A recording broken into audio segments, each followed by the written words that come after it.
Сәлем достар, бүгін сіздерге кешкі асқа өте дәмді болып шығатын тефтелидің рецептімен бөлісетін боламын. Ол үшін бізге керегі жуа, картоп, сәбіз, бір кесе фарш керек болады, және де күріш, бір жұмыртқа, томат, дәміне қарай дәмдеуіштер қажет болады. Ең алдымен барлығын сақтап турап аламыз. Барлығында осылай дайындап алдық. Енді қызып тұрған отта барлығында біртіндеп қуырып алатын боламыз. От ретінің барлығында осылай қуырып алатын боламыз. Сәбізімізді де осылай қуырып аламыз. Жақсылап. Үстіне картопымызды бір қасық соусымызды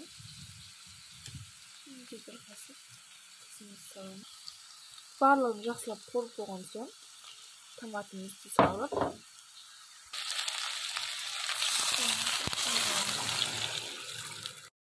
келесі кезекте біз күрішімізді жуып дайындап алдық. Күрішімізді, фаршымызды.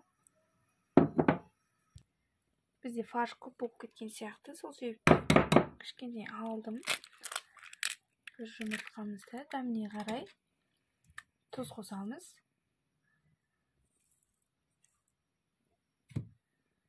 Барлығында жақсылап араластырамыз.